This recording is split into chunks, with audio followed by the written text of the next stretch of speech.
Episode, man. Super fire. Yes, sir. Huh. Man, welcome to episode 15 of the Block to Block podcast, the best podcast in the world for all things Web3. Here we break down the technology, what's going on in the market, and the ways in which you can benefit. I am NFT Njai, And I am Web3 Wayne. and over here the talk is different, especially with our special guest, Aki. Yes, sir. Yes, sir. Yeah. Glad to have you, Aki. I'm happy to be here. Thanks for having me on. For sure, for sure. Before we get into it, Mom, do you know I gotta do it? NFT and Jai, you know I gotta do it. For all y'all listening, remember, this podcast is for general information purposes only. In no event will we be liable for you losing your money. I want you to know that right now, up front. So, we will be not liable for any loss or damage derived from the information provided. Please conduct your own due diligence and consult a financial advisor. If you want to talk to your homie, you can do that. That's fine with me. But make sure you talk to a certified professional for sure. And let's get it started, gentlemen.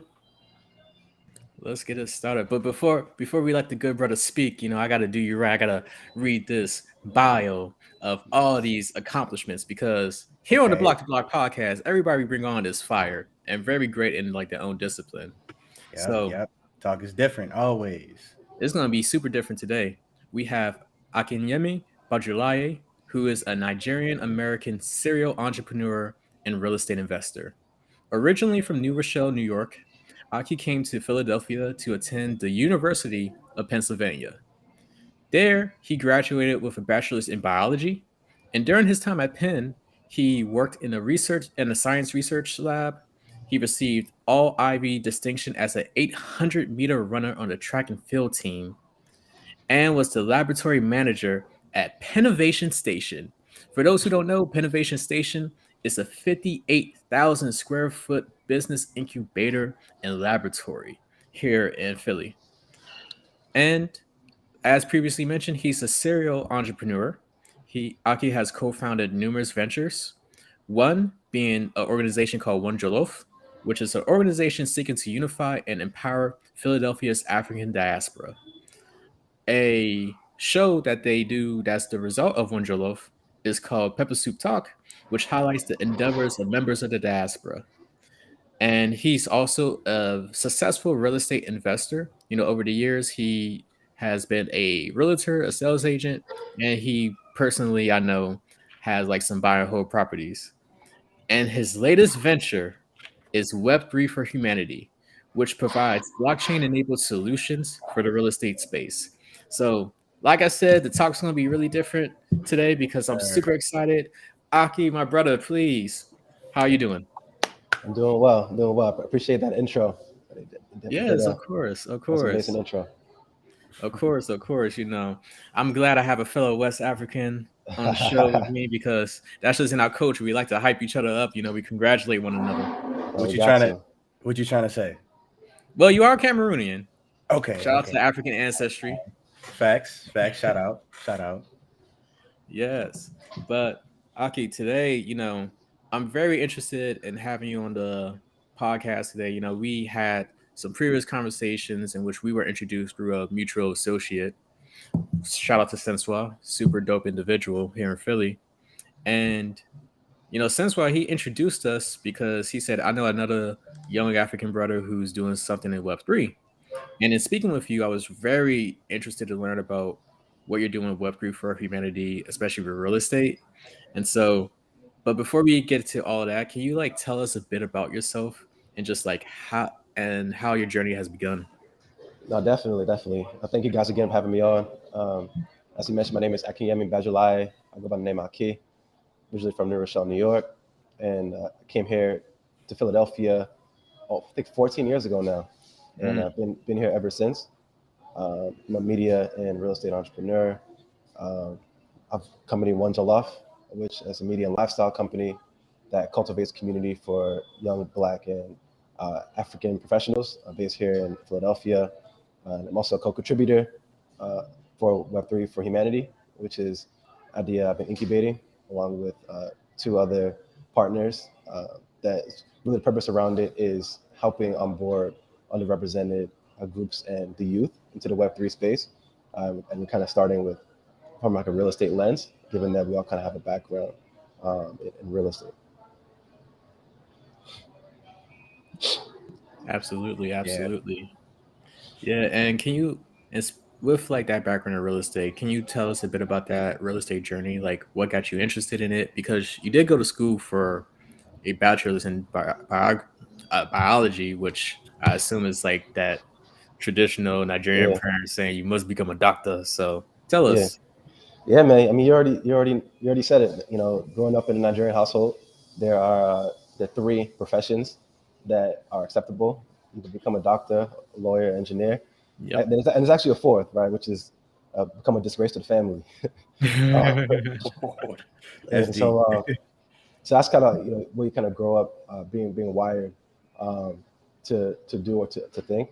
And I kind of came across the startup space after I graduated college. So as you mentioned, I studied biology in undergrad, and then after I graduated, I worked in science research, and during that time was kind of figuring out what I wanted to do for next steps. Did I want to go to grad school? Did I want to do something else?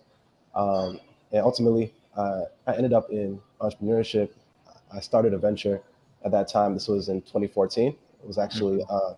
a mobile platform for college students called Share Anonymous. It was basically a mental health support platform that students, peer support platform that students would use to uh, sort of support each other on campus. And at the time, and still a serious issue. I mean, we're in 2022 now. At the time, this was 2015, 2014, 2015.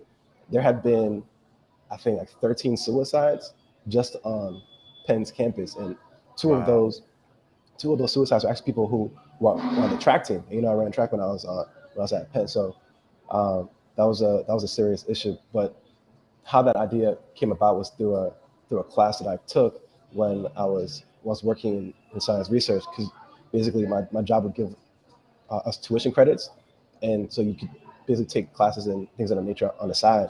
And so I took this health innovation and technology course, and at the time I didn't know that this was the case, but I learned that it was really an incubator, and they Mm, asked you to work on an idea. Um, they encouraged you to work on an app specifically, and then that introduced me into the world of startups and incubation, and to be honest, really kind of shifted my whole course, because I caught the startup bug, and then I actually at the end of that year, which was the end of that school year, I guess you'd say, like I remember the summer of 2015, I actually left my job. I was working at a hospital to go work on Share Anonymous full time, and then that was a whole journey. I worked on it for about 4 years, and we launched. But at some point along the lines, decided to go back to full time work, and then ultimately actually stopped working on Share Anonymous. But all of that came before the real estate journey, OneJollof, and kind of the things that I'm doing now. Yeah, Yeah, that's first, I must commend you for seeking and building a solution within the mental health space, right? Because as you mentioned, like for many years, especially in different communities, mental health has been seen as like a taboo topic. And it's only now that it's becoming more socially acceptable. So kudos to you for like building a solution for mm, something that was truly needed within your community at the time. And with that, like, is very interesting, right? Like, yeah, just like the journey, because as previously mentioned, like I know because when I was a kid in a West African household, I thought I was going to be a doctor as well. Like, you went to school specifically for one field, however, because of your experiences and your openness, you found a new pathway with entrepreneurship, which has been panning out for you. So yeah. that's really cool. Like, so you started off with like mobile app app development, and then the real estate became like post graduation, right? Yeah, so the real estate that came into play in 2017. But I say Okay. the seed was planted in 2016. I just moved to Brewerytown in North Philadelphia, Okay. and where I moved to, I noticed that there was a lot of development starting to happen, or I could tell like there was just a lot of changes happening, and I didn't really have any reference point for urban development and the like. But I realized, learned that this was this is early innings of gentrification in that part of North Philadelphia, Right. and I remember wanting to just be a part of what was going on, and also it started to pique an interest in me when it came to economic and urban development. And so I didn't take any action at that time, but it definitely planted a seed then. And then about a year later, I remember I was in a conversation with a friend of mine. Her name is Bree Moore, and shout out to Bree. And we'd have conversations all the time. And she told me about this event that was happening at an apartment complex around investing back in your community through real estate, and real estate as a vehicle for building wealth. It seemed very interesting. And then during that time was the whole you hearing about like buy back the block and all these kind of phrases in pop culture. And so I went to the event, and that's what it was. Like they're talking about getting involved in real estate. They mentioned investing, wholesaling, transactions as an agent. And so from that event was kind of what became the impetus for me to start taking steps to go into the real estate space. I reached out to a couple of people to get advice, and ultimately decided to get my license. And I joined a real estate league during that time called Better Than Success. And then Shout out to Nicole. shout out to Nikki. It's been super helpful in my journey. And then did different programs, Jumpstart Germantown, and also Shout out developed to a really Ken. great. Shout out to Ken. Yeah. Developed a really great network during that time. So yeah, it's been this journey started around like 2017. Yeah, if y'all didn't realize, Mamadou is also big into real estate. So I know he's loving this one right now. I mean, I'm not as successful as our esteemed guests here, and Derek, you too. You know, you're gonna put me out there, I'm gonna put you out there too. A little bit, little something, little something. We all on our way. Oh yeah, for sure. Aki, you know what? I think that's dope that you got into that real estate game and kind of took that what you had from Share Anonymous and that entrepreneurship bug and kind of transferred it over into real estate. That's awesome. I mean, I think we would want to know more of like how you went from Share Anonymous, real estate, and then into Web3 with Web3 for Humanity. I think that's that's an interesting jump. I mean, we see a lot of things right now, like you said, those kind of trends where we see people moving into Web3. So we would love to hear more about Web3 for Humanity. Within the Web3 space you guys are doing within real estate. Oh, definitely. So I'll start by saying, that transition from Share Anonymous to real estate. I mean, Share Anonymous, working on that helped open the door to work with the Innovation Center, as you guys mentioned in the intro. And so at that time, the Innovation Center was just launching. And so it gave me an opportunity to just be around entrepreneurs and people who are building things in Philadelphia, and then and also created some stability for me at that time, because I mean, you guys know, I'm sure know how it can be as a full-time entrepreneur, like the volatility of it. And so during that time is when I then started getting into real estate and started working on OneJollof. As far as Web3 for Humanity, that kind of all happened in this past spring. I went down to a real estate and crypto conference with a friend of mine. Her name is Makia Muhammad, and I read this article. About the first property being turned into NFT, and it just really piqued my interest. And I'm the type of person, like something that catches me, I immediately go down the rabbit hole. Yeah. And so next thing I know, I'm seeing that this company that had conducted the transaction, they're called Proppy. They were hosting a conference in Miami, a real estate and crypto conference. And so I decided to go down to that conference. And then by that time, I'd already been into Web3 mostly through DeFi, because I had at the end of 2021, it's like fall, winter 2021, I had been dabbling in DeFi as far as like investing in some of these protocols and whatnot. And when that was like before all that kind of blew up at the beginning of the year. so I had that context there, and so going down to this conference, it was kind of the, I guess, perfect merge between the two as far as like my experiences and sort of where my interests have been taking me.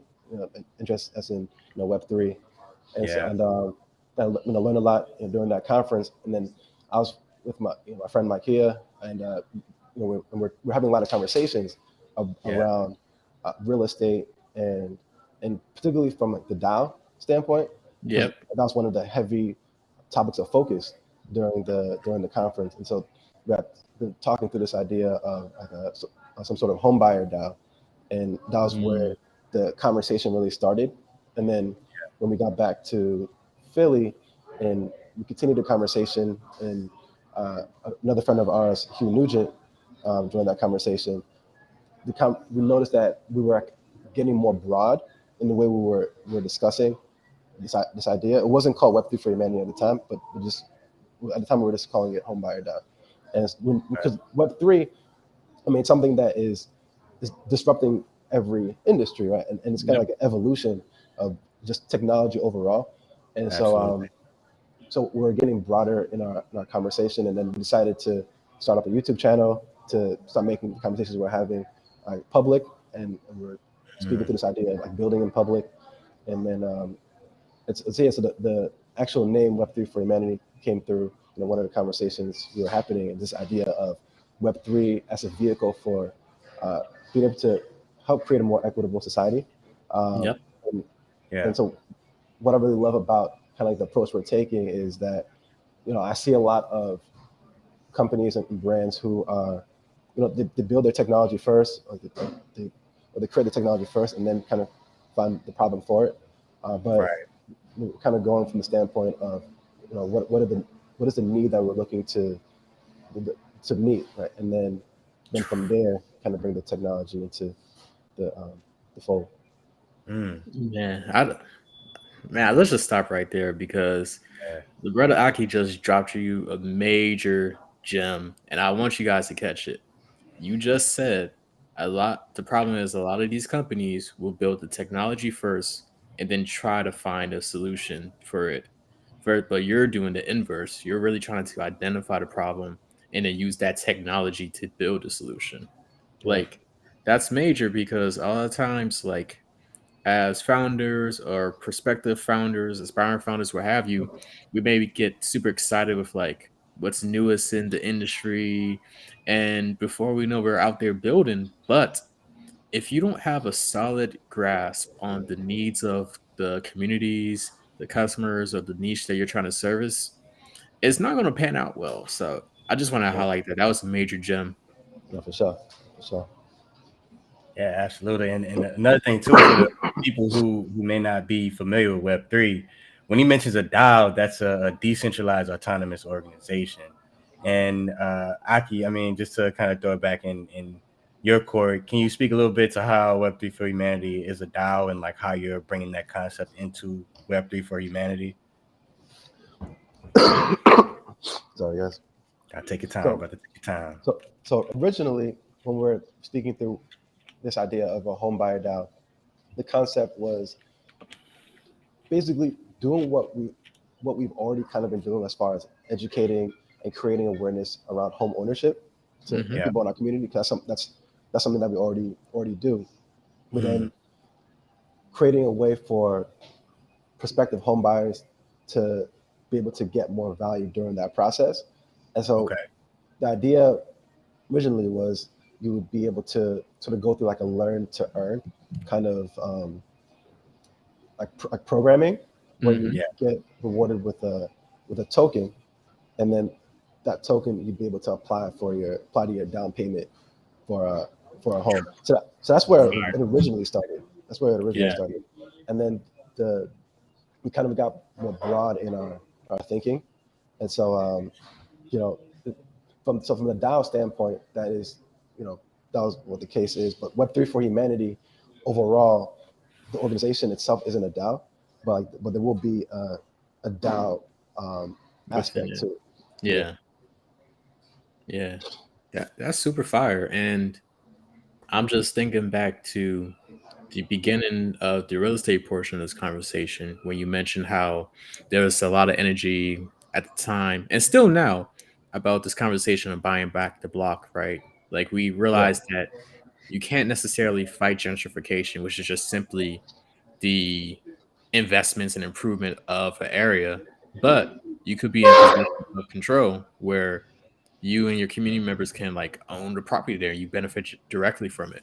So the wheels in my brain are just turning about like, man, like you can have DAOs that like fight for that specific purpose of buying back the block and renovation and like improving communities. So that's absolutely, super fire. absolutely. And those are all the kind of thoughts that were kind of starting to go through our head, and I feel like this creates more possibilities.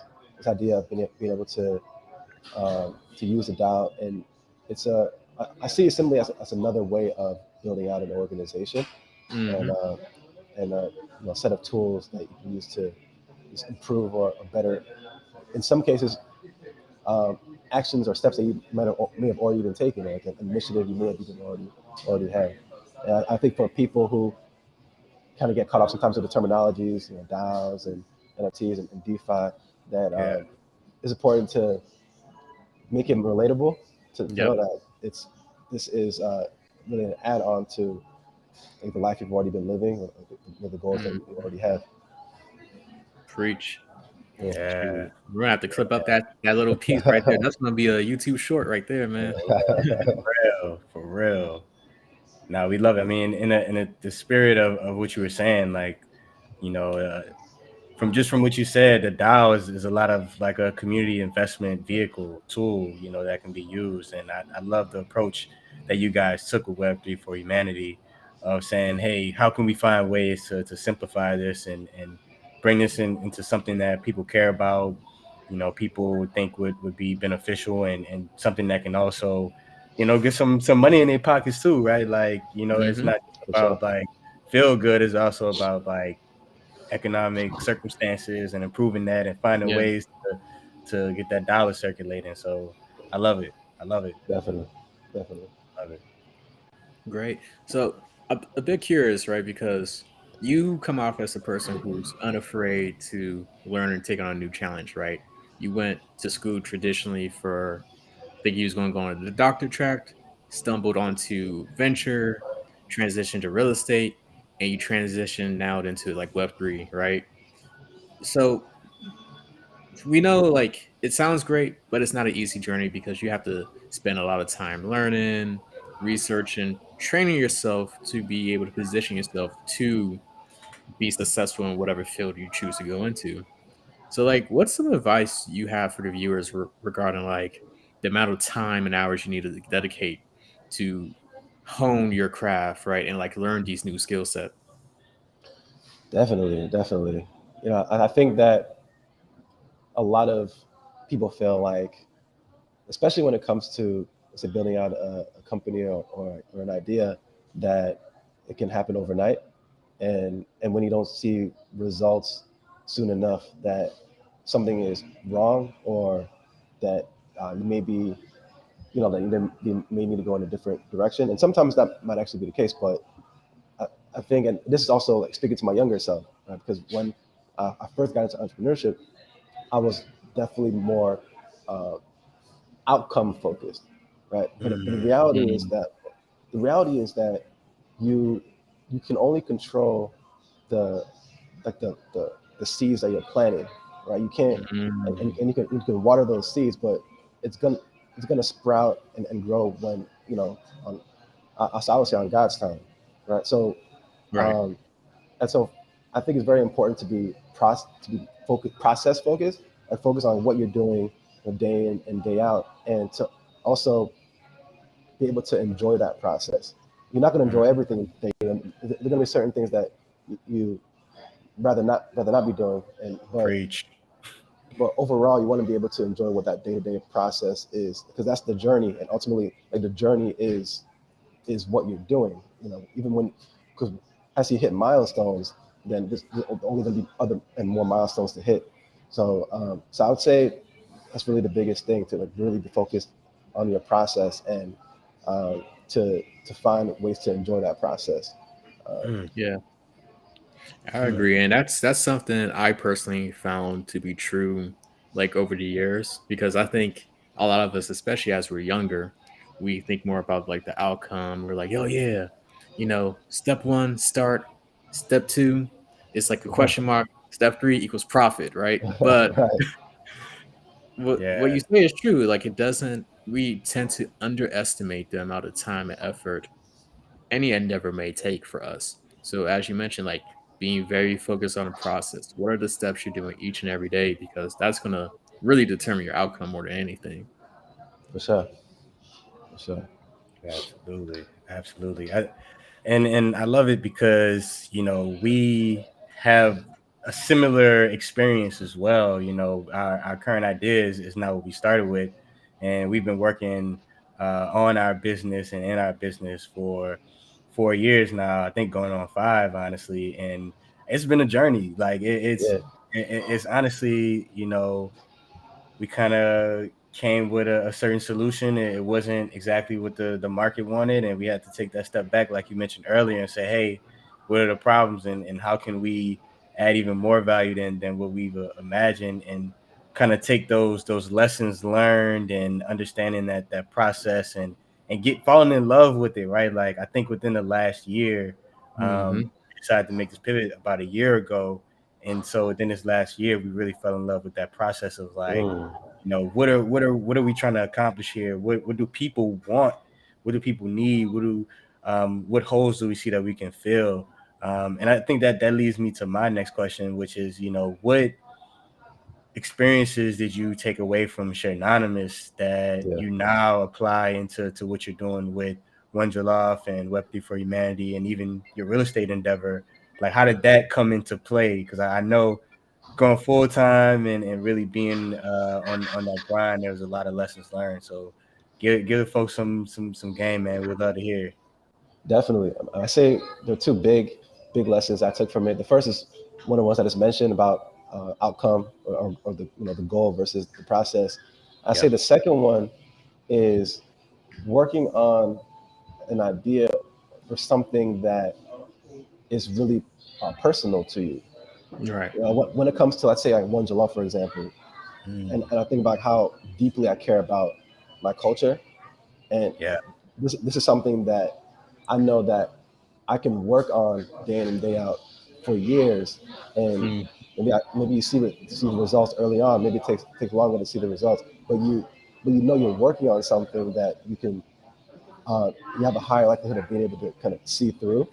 Yeah. And so I think that's another big one, because the point at which you decide to start or to stop working on something or continue working on something is the same point. Like, for Mm, example, I could have continued working on Janana's, right, but had I worked on it for another 3, 4 years, 5 years, however long, and it didn't pan out the way I wanted, would I have regretted continuing to work on it for that long?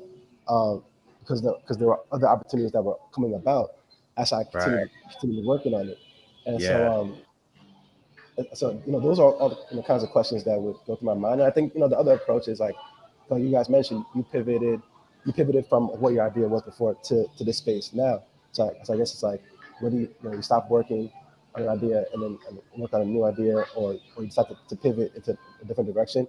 Kind of like Yeah. knowing that doing what is really true and authentic to you and where you're at, because there's always going to be a perception from the outside of like, oh, you've been working on this for X amount of time. Now you just want, obviously you just want to quit, or and Yeah. Hmm. then and you don't want to be Yeah. seen as like a quitter, but like if that it might be the right decision to stop working on it for you, Hmm. so Absolutely. it's these are the kind of questions that you gotta ask yourself. And uh, so I say, those are the two big things: the outcome versus the Yeah. process, because that goes into being able to enjoy what you're working on overall, and then also working on something that you deeply care about, or that's close to you or personal to you. Right. Which I found has been very helpful for me. Yeah. Oh man, that's beautiful. I love that. And you know what I'm saying? I definitely want as many people to hear that as possible, because that's something I think Mamadou and I have talked a lot about is, even making this pivot, right? We're asking ourselves, like, are we selling out, or like people gonna look at us weird Yeah. because we put this brand around this one thing and like we're doing Yeah. this other thing now? Like, Yeah. how's that gonna pan out? And I think for us too, what helped us with that is we started with what we were passionate about and having a conversation about what we really wanted to do with this business. So us having that conversation early on, when we decided to pivot, we were able to come back to that conversation and say, hey, are we still staying true to ourselves and what we want to do? And the answer ended up being yes, and probably even more so than before. And so Yeah. I love what you said there, and I think that's a true gem. So listen, free game for the people. And they should be paying you for this, Aki. They should be paying you, man. They should Man, get this free. Yeah, man. I man. appreciate you guys. Yeah, yeah, beautiful. I agree with just all of those sentiments, right? Because, and it goes back to a valuable lesson for all the viewers, right? Like, you have to be mission and vision aligned, because your tactic may differ, right? Because ultimately, most people want to have a positive impact on the world, right? So, using Aki as an example here, starting off with like the medical route with like trying to become a doctor, to, oh, I'm building a business around like mental health, to like real estate and having these conversations around generational wealth, community development, to now Web3 for humanity, like creating a platform with like this real estate niche focus that can use technology to fulfill that mission of like wealth building and community development. So Yeah, all that to say is, when you're able to look in the mirror and ask yourself, am I being mission aligned and vision aligned? And the answer is yes. The tactic may differ, but Right. the vision and the overall strategy will remain. For sure. yeah. My man For Aki sure. went from health to the pockets. He trying to get those pockets. We True see. African man fashion. Listen, man. Love to see it. Yeah. Man. Yeah, we won't keep you too much longer because the good brother here is suffering from a cold. But like we said, when block to block is consistent, we're always gonna come through, and that's another lesson: execution, execution. So Consistency is key. consistency is key, my Consistency is brother. key. Yeah. So Absolutely. we're just going to leave you a few more questions, and so one being, you talked a lot about Web3 for humanity and like some of the things that you wish to accomplish. What's like really the vision for next year, like that you can share? I know you got to keep some things in the back Yeah. room, but like anything that the people should be tuning in for. Yeah. I definitely say, first of all, people to go subscribe to the Web3 for Humanity YouTube channel Yep. for when we start uploading videos again. But I think the big thing, for myself right now, and also for my business partner, is kind of like creating the space, like the mental space and the just like life space to be able to execute Web3 for Humanity the way we would like to. You know, I run OneJollof, and I got some other things that I have going on, and that's same thing with my Kia. So really, I think I'm kind of going through a period where I'm kind of working to clear the space to be able Yeah. to kind of like go full throttle on that, and we definitely have an event that we've been talking about that we'd like to plan for the spring of next year. So that's definitely something to stay tuned to as well. Um, Ooh, we gotta tune in for that because we've been for talking sure, about some events that's as something well. definitely gotta talk about. Definitely gotta talk about that for sure. Yeah, that's fire. That's fire, man. And the last question for you is, for like the viewer, right, who has like an interest in Web3 entrepreneurship, or maybe just like entrepreneurship and starting something in general. Like, what's the one piece of advice you can give them?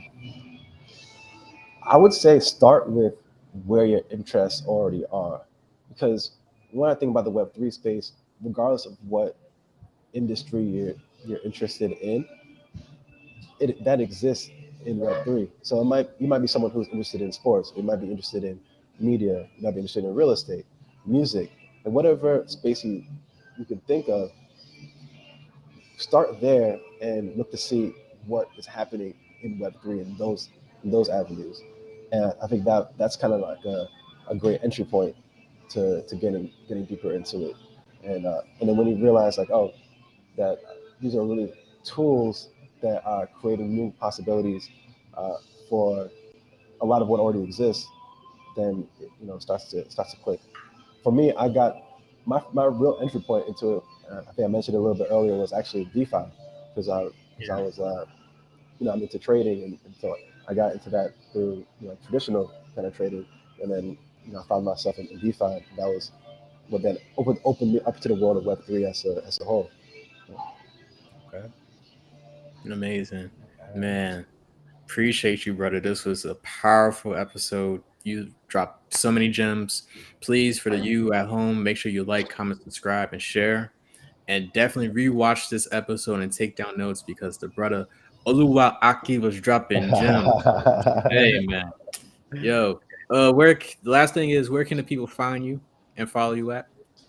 Yeah, so you can find me on Instagram at Sir Akin B, SIRAKIN, as in Nancy B, and then Twitter, I'm a DeFi __ Poppy, and again, you can follow the Web3 for Humanity page on YouTube, um, OneJollof across social media, and I think that covers it all. Man, appreciate you. We'll be sure to drop that info in the description as well for this episode. But we Cool. appreciate you. At this point, we will transition to the second part of the show, which is about like just our take on like market news. You're more than welcome to stay, but I also know that you're under the weather, so I don't want to like force you or anything. Yeah. But Yeah, I think I need to go. I need to go take some Theraflu. To be honest, I mean, I would love to stay, uh, under normal conditions, but no, that's been great. And thanks you guys for having me on. I appreciate the platform. appreciate you, brother. We appreciate you. You have a great one. So take care. Sir. Thank you, Aki. Man, fire. Hey man, that talk is different, man. Really? I love it. I feel like there was a lot of takeaways we could use, ourselves. So man, for the viewers, like Mama just said, like, comment, subscribe. Make sure you share, man. This is not a something that should be kept secret. This is something that should be shared out. Some people should be able to listen to and get that free game that we giving out. You know what I'm saying? Like I said, this some people should be paying for, but we giving it for free because we want to make sure that this information is out there. We want to make sure that Web3 is demystified. Man, people in this space, they look like me and you. It's all about, like Aki said, finding where your passions lie, finding what interests you, and just starting to realize this is a tool to help me do what I'm already doing in a more effective, efficient way, so I can, get the healthy pockets, like brother Dr. Aki was telling us, Man, so, Oluwa Aki, man. yeah. Man. Like, the guests on the show we have so far have been really fire. Shout out to Sean Peterson, Shout out to man. Sean. Episode 8, because he talked about becoming a developer in Web3, right? Because Okay. he has his background within computer science and like coding, and it's not like Web3 developers have been around for centuries or ages. Like, it's relatively new things, but he took his pre-existing skill set and is applying it within this space. The brother Aki here has a very strong career in real estate, and he was being very modest because I did my research. The brother's doing well in real estate. However, he's taking that and applying it to Web3. Like, the last bit of advice he said was, find where your passions and your interests lie, because there is a space for that within Web3. Because remember, y'all, Web3 is just simply a new iteration of the internet and data and technology, right? It's kind of like, that's why Web3 for Humanity is such a dope brand name, like, because Absolutely. it's for all that we want to accomplish. Absolutely. Well, let's get into the rest of the show for the people. Mama, I heard there's a story you want to to start with. We gotta continue on with this saga that we've been following. So let the people Man, know what's new. the SBF saga, FTX saga, a longer saga than Star Wars and Harry Potter. Man. it's, So it's definitely in competition for sure. definitely in competition. So Sam Bankman-Fried, otherwise known as SBF, the former CEO of FTX, has done his first interview this week with the New York Times, and it was a ride. Essentially, in this interview, it was against the advice of his legal counsel. His legal counsel actually advised him not to take it, but he said he wanted to face the public and just really address what happened with the collapse of FTX. Right. So, just for a quick recap of the FTX situation, definitely watch episode 12 because we go a lot more in depth with it. But just on a high level, FTX at one point was the second largest crypto exchange platform, In the world. and in the world. And recently, they've filed Chapter 11 bankruptcy. At one point, this FTX and its U.S. subsidiary was worth 40 billion, and now it filed bankruptcy and is at a point where FTX and its affiliate firms owe more than 1 million customers an estimated $8 billion, which they cannot pay back. And so the downfall of the second largest player within this space has had sweeping and large detrimental impact within the entire crypto space. Like we saw it with like Bitcoin falling to a low of like now it's hovering over like 16,000 on any given day. Many people have lost their money. Many people are fearful of the crypto space right now, and US regulators are very harping in right now, right? So the collapse of that company has really have a negative impact on the market. And so SBF is coming forward and he's just having a conversation with Andrew Ross Shorkin of the New York Times at their Deal Book Summit, just to like have a conversation of like what happened. Like, was he knowingly commingling funds and accessing people's accounts? What, like, how did we get here? And man, the interview, Derek. You know what I can tell you after watching? I watched the whole thing. You know what I can tell you? What can you tell me? He shouldn't have done that interview. Honestly, I'm gonna be real. Wait, why you say Because that? Why you say that? Let me know why. because all right, on the surface level, it sounds noble, right? I'm going against my legal counsel's advice. I want to have a conversation with people. Many people have said they lost significant money. Some people even lost life savings. So I want to address the crowd. But more than half of the questions in which the reporter was asking, like, hey, like, what was the relationship between FTX and Alameda regarding X, Y, and Z? Like, just about every other response was, well, I don't know. I wasn't sure. I didn't have oversight, or I wasn't looking into that.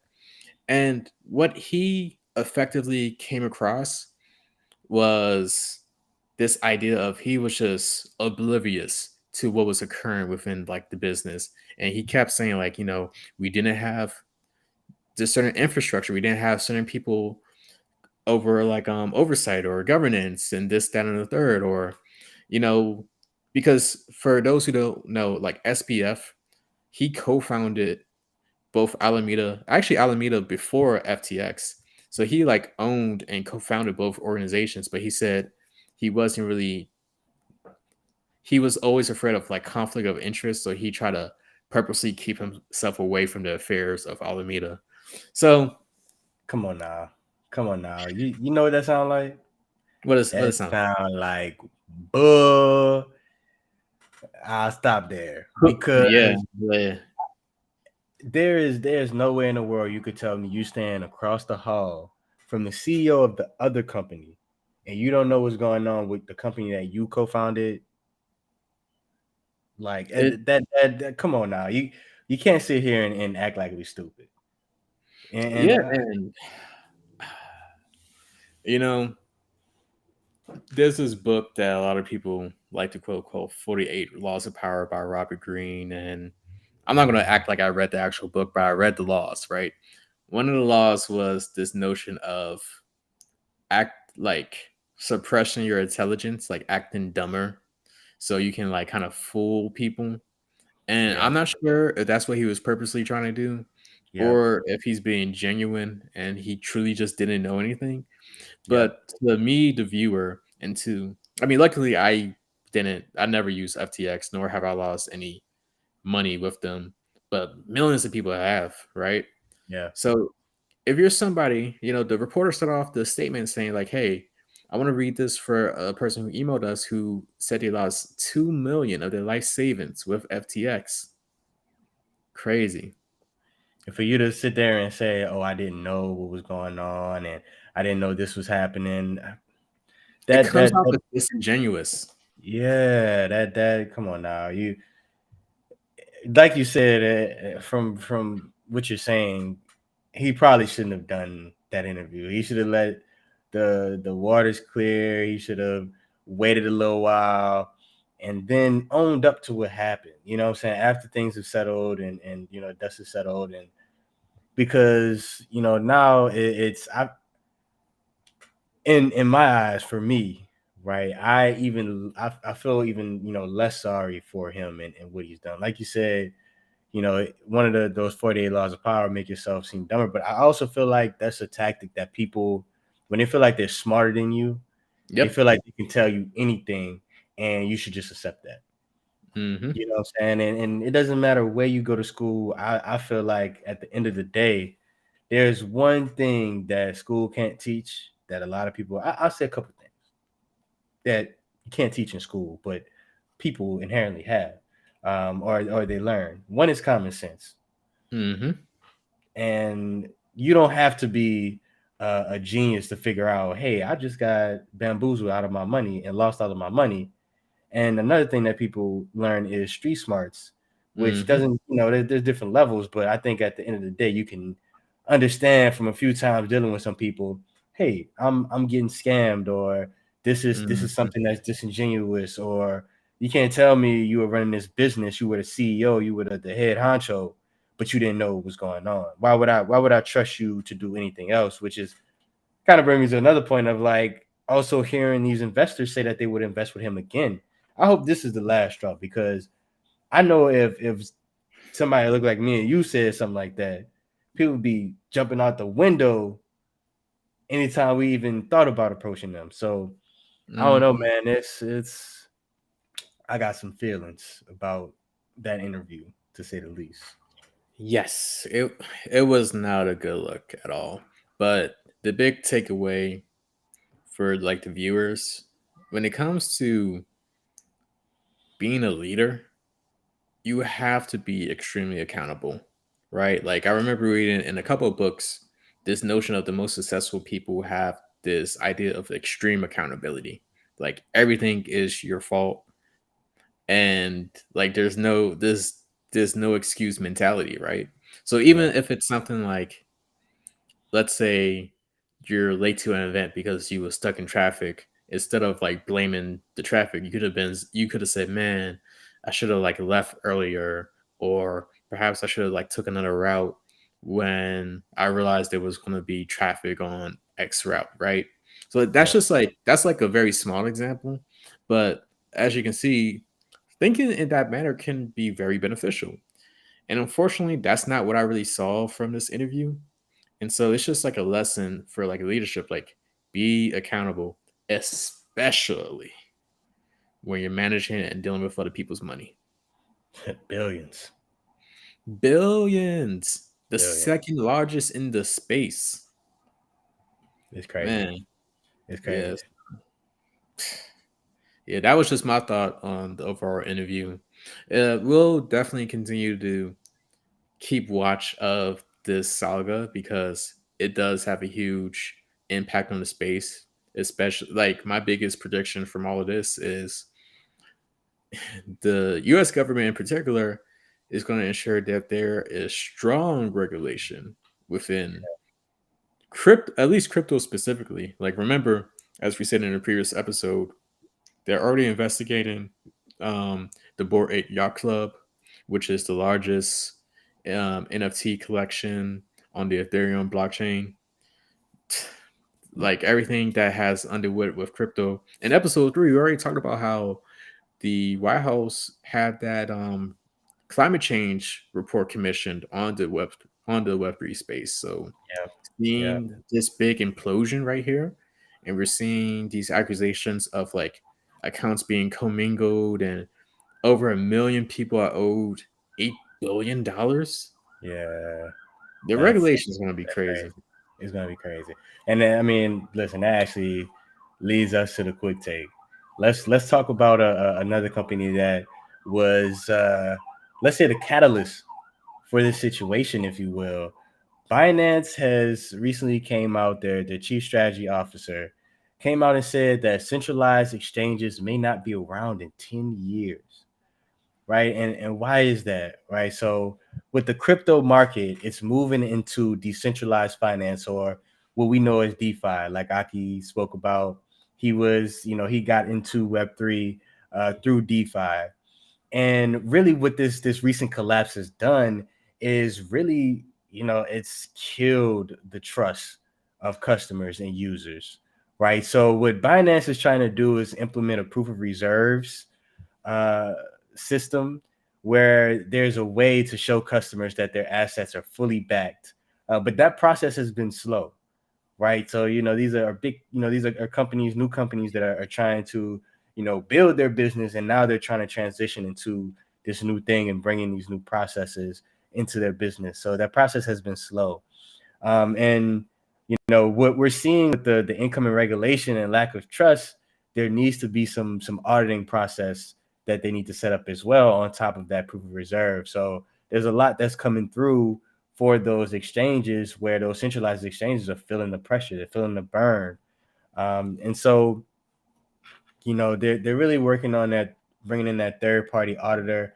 But again, it's been slow. It's going to be a multi-step process. It's not going to be a quick one too, because this Mhm. is a new space, right? This is a very new space.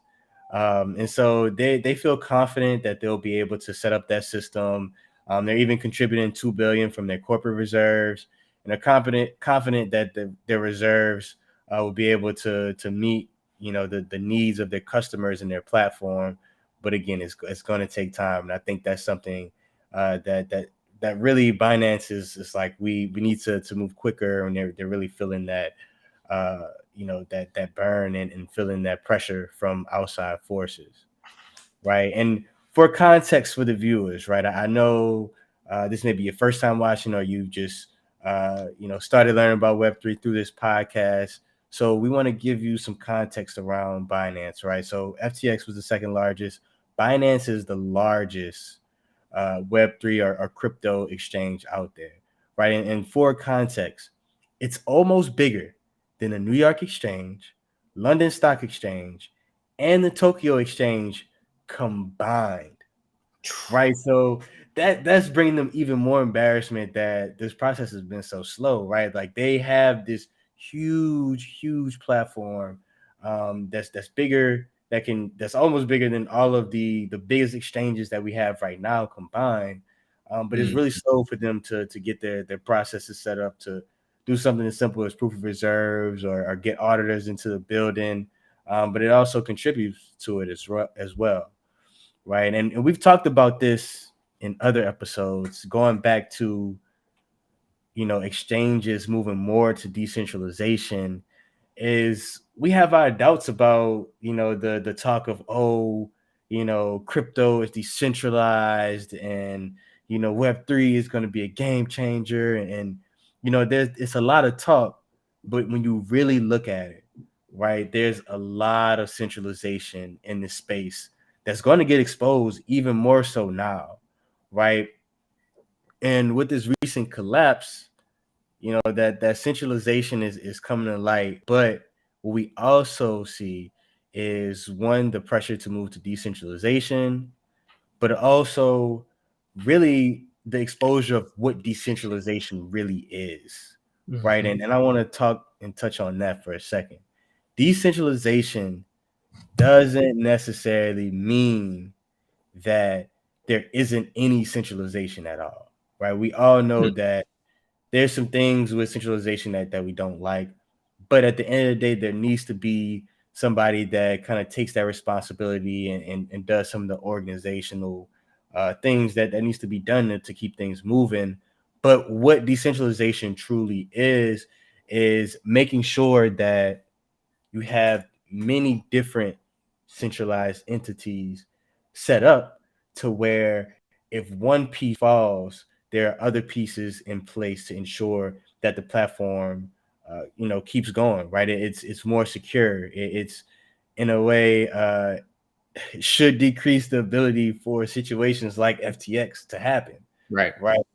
And that's something again in previous episodes we've talked about with like a Solana getting all these investments from these venture firms where you're like, okay, well, what does that really mean, right? You have this approach where you're really centralizing your platform and taking the decentralization out of it. So it's going to be one thing to look out for as you're looking at Web3, crypto, NFTs, is how these companies are handling this situation, how companies are moving towards decentralization. I think there needs to be some centralization to get things off the ground, to get things moving.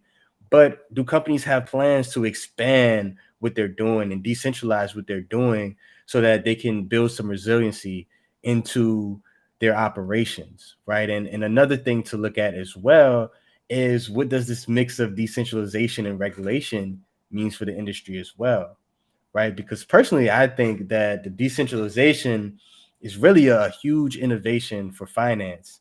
But as we've seen with Terra Luna, there's still some risk that's involved. And so with regulation, I think it's really going to force these companies that are, on the high end of the innovation and high risk spectrum to kind of tailor it back a little bit and make sure that they're setting up their platforms with consumer protection in mind. And also that, those platforms have some insurance that consumers will be made whole in the event of mistakes like we've seen with FTX and Terra Luna. So that's the quick take for today. Just definitely keep an eye on what's going on in the industry in terms of platforms and decentralization, but also the regulation.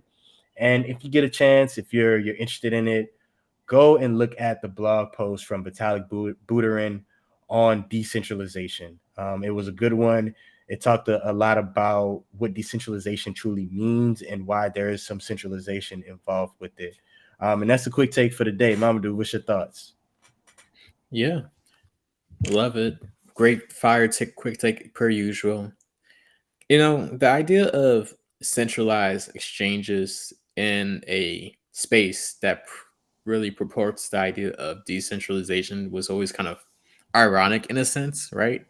But it goes on to say, like, yes, this technology is very innovative, right? However, some of the goals or ideas that many people within the space thought would happen is probably not going to really pan out, right? Yeah, Because as we talk about this idea of DeFi, right, decentralized finance, there's many aspects of it that's really great because there's millions of people in the world who are underbanked, meaning they don't yeah, have access to to the financial institutions. And yeah, so that aspect of like, hey, with like crypto, you don't need like some bank to approve you based on like things like your employment status, credit history, killing yeah, you with the monthly fees, what have you. All you simply need is access to the internet and the ability to create a wallet, and voila, you have crypto. You have yeah, access to the financial system. So yeah, that's great. And I do think there's plenty of opportunities for that to still happen. But of course, it just hasn't been panning out that way, right? Because unfortunately, like as always, those with the means and the wealth have been like really benefiting from the space. Like, come on, we said it in a couple episodes. Like the top 100 wallets own like the majority of many of your favorite crypto. Yeah. these platforms and these networks are not decentralized for the most part. I haven't really seen one yet. And that's no shot. It's just like fact, you know? Yeah. So Yeah. with in that long rant, that's all to say, like, yes, this technology is here to stay. Yes, this technology is important. And yes, we can have innovations and solve things and do many things. However, the way in which we previously envisioned may not be how it pans out. And we have to be okay with that and be open to it and be able to adapt. Yeah. Just like the good brother Aki said. Yes, sir. Yes, sir. I love it. I love it. Yeah. But look, man, let's not keep the people too much longer. Let's get into this market. I know they're looking for it. They're trying to see what's going on, especially with everything we're talking about. So give us a little breakdown of what's going on in the market. Yes, yes. So today is December the 1st. So with that, what I want to do is to, break down what has occurred within the space for like the past month, specifically looking at like the NFT market. So last like within the last of month of November, what we saw was total sales had dropped by close to 16%. They dropped by 15.9% to a total sales of over 155,000 NFTs were transacted upon. And the sales volume had dropped by close to 5% at 4.75% to 112 million. And so overall, we've seen, like the steady decline of like NFT transactions and even like the volume of the sales. But as we've been mentioning, like since probably like episode one of the podcast, with this crypto winter that we're in these recessionary times, asset classes and areas that are like deemed as not as essential and more risky are going to see an impact. And you're going to see less activity. But once again, like we said in every episode, that could also be like a call for opportunity. Especially if you're packing your NFTs with like a lot of value and they're really making some kind of difference or solving some kind of problem, you could still be successful during these times. So that's what we're focused on D Timbuktu, our physical NFT marketplace. There we have like very, very cool offerings with physical NFTs where, like, shout out to Streetwear Connections, shout out to our partner Zeus Deuce, shout out to Patrick Henry and Amir, and shout out to the many more partners we're about to bring on Oh yeah, officially starting at the top of 2023. So it's gonna be huge. It's gonna yes, be huge for sure, but man. Y'all need to be on the lookout. We got a lot of live activations coming up where you can meet with us in person, learn about Web3, start using the platform, and really just start that journey. Like we've been saying, we are here to demystify Web3. We're here to meet you where you are. That's why we have such dope partners that we're working with.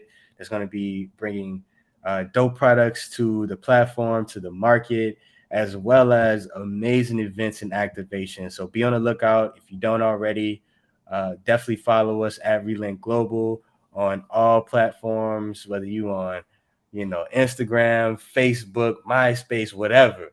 At Relink Global, definitely check us out. We're not on MySpace, but we're no, on we're not. yeah, we are on every other one. Um, and yeah, man, it's gonna be exciting. 2023. That's the free game for the day. Is you can get a lot more free game in person. Ask us questions in person, in real life, and enjoy yourself and have a good time with us as well. So definitely be on the lookout. Right.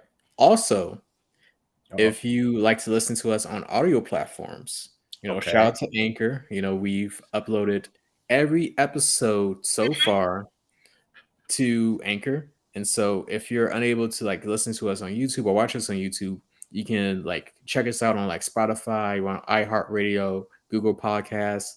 Still working on trying to get on Apple Podcasts, but we will be there soon. But yeah, you can also support the podcast. There's a link to the Anchor below in the description. But with that, man, it's been a great journey this episode. Episode 15. Mind Another you, milestone. weekly episodes. So for 15 weeks, almost 4 months. Next week will be month 4. We've been doing this podcast. Consistency is the key, brother Wayne. Web3 Wayne. Yes, sir. Aki said it. Aki said it. Consistency is key. Consistency is key, and consistency is king. So, love it, man. Well, I think that's the episode for today. A lot of gems, a lot of great information. Shout out to Aki for joining us. Shout out to Web3 for Humanity, OneJollof. Man, just and definitely look out for Mamadou actually on the podcast. He did a little guest appearance. I heard he was in there dropping some gems as well. So definitely check that out. Yeah, I had to, man. I had to. Yeah. So, as we mentioned last week, this was our cross podcast initiative. So, on Tuesday evening, I was able to meet with Aki in person. Shout out to Aki. Shout out to Sekou. Shout out to Toby. Great cast. Great podcast studio, by the way. I'm like, ooh, we gotta step it up a little bit. Yeah, Studio. we gotta upgrade. We gotta upgrade, man. Whew. They gave me water, Derek. You ain't never give me no water. But anyway, I don't like you that much. but yeah, shout out to them. Like, it was an amazing conversation. And yeah, subscribe to their channels. We'll put that information in the description. Yeah. But with that, I am NFT and Jai. And I am Web3 Wayne. And the talk is different. Always. Peace.